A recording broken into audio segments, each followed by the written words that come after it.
Avis vascular centre మన దేశంలోనే the best varicose vein hospital. నమస్కారం, మీరు చూస్తున్న సుమన్ టీవీ. నేను మీ కీర్తి. ఆడవాళ్ళకి పీరియడ్స్ వచ్చిన టైంలో దేవాలయాలకి ఎందుకు వెళ్ళకూడదు అన్నది ఎప్పటికీ కాంట్రవర్షియల్ టాపికే. అసలు కొన్ని సింపుల్ సీక్రెట్స్, కొన్ని సింపుల్ లాజిక్స్ ఉన్నాయండి దీని వెనకాల. ఈ జనరేషన్ పిల్లలు మస్ట్గా తెలుసుకోవాలి. మన సైన్స్ ఏం చెప్పింది, మన సనాతన ధర్మం ఏం చెప్పింది, ఎందుకు చెప్పింది, ఈ విషయాలు మనతో షేర్ చేసుకోవడానికి ప్రముఖ ఆస్ట్రాలజర్ బ్రహ్మశ్రీ నందివట్ల శ్రీహరి శర్మ గురుగారు ఉన్నారు. నమస్తే గురుగారు. వాగర్థావివ సంపృక్తౌ వాగర్థ ప్రతిపత్తయే జగతః పితరౌ వందే పార్వతీ పరమేశ్వరౌ ఆదిత్యాయ చ సోమాయ మంగళాయ బుధాయ చ గురుశుక్రశనిభ్యశ్చ రాహవే కేతవే నమః. శృంగేరి జగద్గురు పీఠాధిపతులకి, కంచి పీఠాధిపతులకి నమస్కారములు తెలియజేసుకుంటూ కార్యక్రమాన్ని ప్రారంభిద్దాం.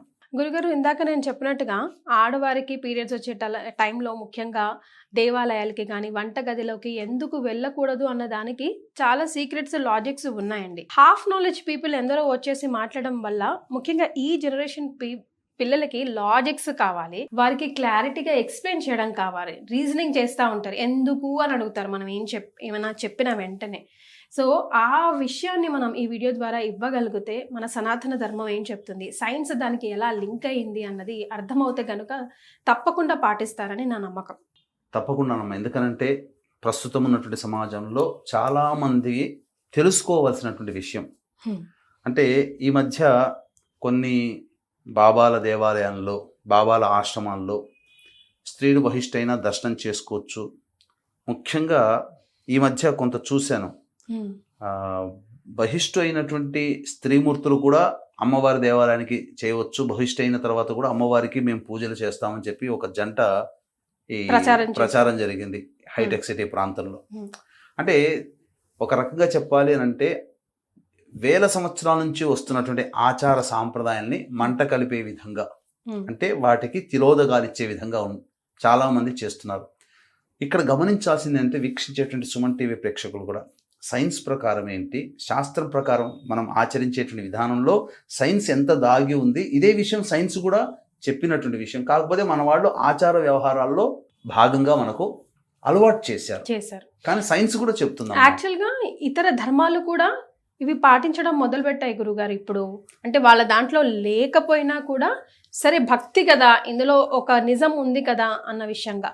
వాస్తవం ఇక్కడ ఎందుకనంటే మామూలు రోజుల్లో కంటే కూడా బహిష్టు అయినటువంటి స్త్రీ అనగా ఋతుమతి అయినటువంటి స్త్రీ సాధారణంగా వీక్ అయిపోయి ఉంటుంది, శరీరము వీక్గా ఉంటుంది. ఆ సమయంలో ఎక్కువగా స్త్రీని కష్టపెట్టకూడదని మనం సనాతన ధర్మంలో భాగంగా ఆ స్త్రీకి ఆ ఋతుమతి అయినటువంటి ఆ 3 రోజుల పాటు ఎటువంటి పనులు చేయకుండా విశ్రాంతి తీసుకో అమ్మా అని చెప్పి ఒక చోట పెట్టడం జరిగింది. అది రెస్ట్ తీసుకోమనే తప్ప బహిష్కరించడం అస్సలు స్త్రీని మాత్రం ఏ మాత్రము కూడా నిర్లక్ష్యం చేసేది, లేకపోతే స్త్రీని అంటరానితనంగా చూసేటువంటి వ్యవస్థే కాదమ్మా. మహా సమున్నతమైన స్థానం మన హిందూ సనాతన ధర్మం స్త్రీకి ఇచ్చింది. స్త్రీ ఎందుకనంటే పూర్వకాలంలో పురుషుడు పని చేసేవాడు, స్త్రీ ఇంటి పని, వంట పని చూసుకునేది. కాబట్టి ఆ స్త్రీకి రెస్ట్ ఉండాలి. ఇటువంటి బలహీనమైనటువంటి సమయంలో కూడా ఆ స్త్రీ కష్టపడితే తొందరగా వ్యాధులకి గురవుతుంది, శరీరం నిస్త్రాణంగా మారిపోతుంది, రోగాల పాలవుతారు స్త్రీలు అని చెప్పి మన వాళ్ళు పెట్టారు.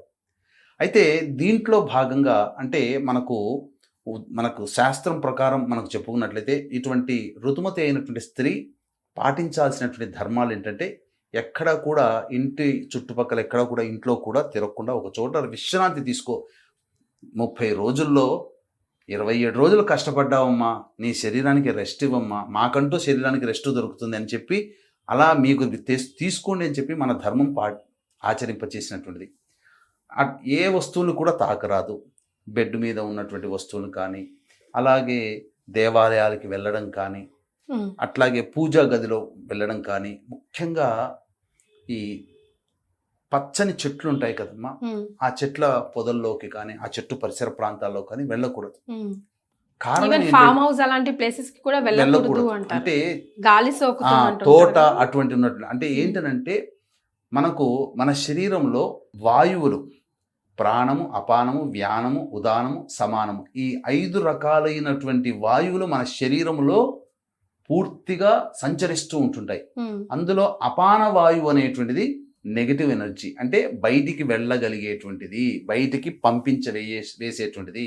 ఉమ్, అందుకనే మీకు మనిషి బాగా పప్పు పదార్థాలు బాగా తిన్నాడు అనుకోండి, పిత్తుల రూపంలో బయటికి వస్తుంది. ఉమ్, అంటే ఆ వాసన కూడా దుర్వాసనే కదా. ఉమ్, అంటే నెగిటివ్ అనేదంతా కూడా శరీరం నుంచి బయటికి వెళ్తుంది. కాబట్టి ఉమ్, అపాన వాయువు ఎక్కువగా విసర్జించే సమయము స్త్రీలు బహిష్టైనటువంటి సందర్భం. ఉమ్, దేవాలయాల్లో జీవశక్తి ఎక్కువగా ఉంటుంది, ప్రాణవాయువు ఎక్కువగా ఉంటుంది. కాబట్టి ఈ ప్రాణవాయువు జీవం లేని నిర్జీవమైనటువంటి అపానవాయువు దేవాలయంలోకి వెళితే స్త్రీలు ఆ సమయంలో అప్పుడు ఇంటరాక్షన్ అనేటువంటిది నెగిటివ్ రియాక్షన్ టూ జరుగుతుంది, డిఫరెంట్ ఎనర్జీస్. కాబట్టి ఏమైపోతుంది, తద్వారా స్త్రీకి కొన్ని రకాలైనటువంటి శారీరక మానసిక రుగ్మతలు తెలియకుండానే కలుగుతాయని చెప్పి దేవాలయాలకు వెళ్ళకండి అని చెప్పారు. కానీ మనం వెళ్ళే ఉద్దేశం కూడా దేవాలయాలకి పాజిటివ్ ఎనర్జీ గ్రాస్ప్ చేసుకోవడానికే కదా గురుగారు. ఇటువంటి నెగిటివ్ ఎనర్జీ బాడీ నుంచి రిలీజ్ అవుతున్నప్పుడు రోగాలు వచ్చినప్పుడు, రోగం వచ్చింది అంటే ఒక వ్యక్తికి, పురుషుడికైనా స్త్రీకైనా, ఉమ్, ఆ రోగం వచ్చిన వ్యక్తి నుంచి శరీరం నుంచి నెగిటివ్ ఎనర్జీ పాస్ అవుతుంటుంది. ఉమ్, ఆ టైంలో దేవాలయానికి వెళ్తాడు, రోగం ఉన్నవాడు హాస్పిటల్కి వెళ్తాడు, ఉమ్, అక్కడ మళ్ళీ పాజిటివ్గా తయారు చేసుకొని అప్పుడు కానీ దేవాలయానికి వెళ్తారు. అలాగే మనము దేహానికి అనారోగ్యం లక్షణాలు ఉన్నప్పుడు, స్త్రీకి అనారోగ్య లక్షణం ప్రతి నెల ఈ సంబంధించినటువంటి ఋతుమతి ఇవ్వడం, ఇది ప్రధానంగా. అందుకనే మన వాళ్ళు విసర్జించారు దేవాలయానికి వెళ్ళడం. అంతేకాకుండా చంటి బిడ్డల్ని ఎత్తుకోకూడదు. ఉమ్, ఎందుకంటే ఆ బిడ్డలు అతి సున్నితంగా ఉంటారు కాబట్టి వాళ్ళల్లో కూడా కొన్ని అనారోగ్య సమస్యలు వస్తాయి. భోజనం చేయలేకపోవడము, ఉమ్, ఉక్కబట్టి ఏడుస్తూ ఉండడము, సన్నగా అయిపోవడం. అప్పటి నుంచి ఉమ్, ఋతుమతి అయినటువంటి చాలా మంది తెలియక పిల్లల్ని ఎత్తేసుకుంటారు. ఉమ్. దగ్గర వాళ్ళు, బంధువులు, పిన్నులు, వీళ్ళందరూ పెద్దమ్మలు వచ్చి చిరాకు చేస్తా ఉంటారు. అది మనం కళ్ళకు కట్టినట్టుగా చూస్తూ చూస్తున్నాం. ఉంటాం కూడా. తులసి చెట్టు అయితే పూర్తిగా మాడిపోతుంది. అది ఉమ్, పచ్చటి అరటికాయ తీసుకొని వచ్చి బహిష్టైన స్త్రీకి దగ్గరలో పెడితే మరుసటి రోజుకి అది పండిపోతుంది. ఆకుపచ్చది కాస్త పసుపచ్చగా మారిపోతుంది. ఉమ్, అంతటి ఎనర్జీ, హీట్ అన్నమాట. ఉమ్, అంతేకాకుండా దేవతా వస్తువులు కడగడం కానీ శుభ్రపరచడం కానీ చేయకూడదు. ఉమ్, అలాగే సాధారణంగా ఇల్లు చుట్టుపక్కలంతా తిరగకూడదు. ఉమ్. కానీ ప్రస్తుత కాలంలో నడవనే నడవదు. భోజన పదార్థాలు కూడా వండకూడదు. వండకూడదు. ఎందుకు అనంటే నెగిటివ్ ఎనర్జీతో ఉన్నప్పుడు వండేటువంటి పదార్థం కూడా భుజించిన వారికి అది నెగిటివ్గా మారుతుంది. నెగిటివ్ ఏంటి, నెగిటివ్ అందులో నెగిటివ్ ఏముంది, అది కూడా పాజిటివే కదా అంటారు. కానీ ఒక్కసారి తమలపాకు చెట్టు, అరటిపండు మీరు చెప్పినట్టు, లేదంటే తులసి ముక్క కనిపిస్తే దాన్ని అసలు తెల్లారికి మాడిపోతుంది. గాలి అటు నుంచి వెళ్ళినా కూడా, లేదంటే కొంగు తాకినా కూడా వాస్తవం మొత్తం తులసి మొక్కే ఎండిపోతుంది. అంతేకాకుండా దీనికి ఒక శాస్త్రీయమైనటువంటి వృత్తాంతం కూడా ఉందమ్మా. ఎందుకనంటే వృత్రాసురుడు అనేటువంటి బ్రాహ్మణుని చంపినటువంటి కారణం చేత ఇంద్రుడికి బ్రహ్మహత్యా పాతకం వచ్చింది. దానివల్ల పూర్తిగా బలహీనుడైపోయాడు. ఇక ఇంద్రాద్యష్టదిక్పాలకుల యొక్క పాలన ఇవన్నీ కూడా ఆగిపోయాయి. అప్పుడు అందరూ బ్రహ్మకి మొరపెట్టుకుంటే అప్పుడు ఆ ఇంద్రుడి యొక్క బ్రహ్మహత్యా పాతకాన్ని మోయడానికి ఎవరు సిద్ధపడతారని చెప్పి విచారిస్తే నలుగురు ముందుకొస్తారు. ఒకటి భూమి.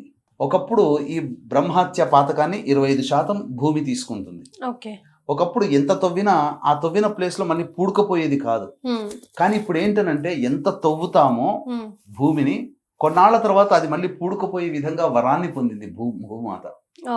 అదొకటి తీసుకున్నందుకని, బ్రహ్మహత్య పాతకాన్ని తీసుకున్నందుకని. వృక్షాలు, అందుకనే వృక్షాలు కూడా ఈ బ్రహ్మహత్య పాతకాన్ని తీసుకున్నటువంటి కారణం చేత వృక్షం నుంచి బంకలాగా అప్పుడప్పుడు బయటికి వస్తుంటుంది కదమ్మా, అది బ్రహ్మహత్య పాతకం. అందుకనే వృక్షాలు ఏం వరాన్ని పొందాయి, కాండములు నరికి వేసినా మళ్ళీ దాని నుంచి చిగురు అయ్యేటట్టుగా, చిగురు నుంచి మళ్ళీ జీవం పొందేటట్టుగా. అందుకనే కొమ్మలు నరికేసినా మళ్ళీ అక్కడి నుంచి మళ్ళీ చిగురు వస్తుంది. అదొకటి, ఆ వరాన్ని ఆ విధంగా పొందాయి. మూడవది సముద్రుడు తీసుకున్నాడు. సముద్రుడు తీసుకోవడం వల్ల, ఆ బ్రహ్మహత్య పాతకం సముద్రుడు తీసుకోవడం వల్ల జరిగింది ఏంటి, సముద్రుడి దగ్గరికి వెళితే నురగ రూపంలో మనకు అంటుతుంది కదమ్మా, అది బ్రహ్మహత్య పాతక లక్షణం. ఈ పరంగా తీసుకున్నందుకు గాను సముద్రుడికి కలిగినటువంటి వరం ఏంటంటే, సూర్యగ్రహణాలు కొన్ని అమోఘమైనటువంటి పుణ్యతిథుల్లో సముద్ర స్నానం చేసిన వాళ్ళకి సకల పాప విముక్తి కలుగుతుంది. అంతకుముందు సముద్రంలో అసలు స్నానమే చేసేవాళ్ళు కారు. కానీ గ్రహణాది శుభ పుణ్య తిథి యోగ తిథిలో. ఉన్నటువంటి సమయాల్లో స్నానం చేస్తే పాప విముక్తి. అందుకనే ప్రజలందరూ సముద్ర స్నానానికి వెళ్తుంటుంటారు. ఈ వరాన్ని పొందింది. 4వ భాగము స్త్రీలు తీసుకున్నారు. అందువల్లనే స్త్రీ ప్రతి మాసము ఋతుమతి అవుతుంది.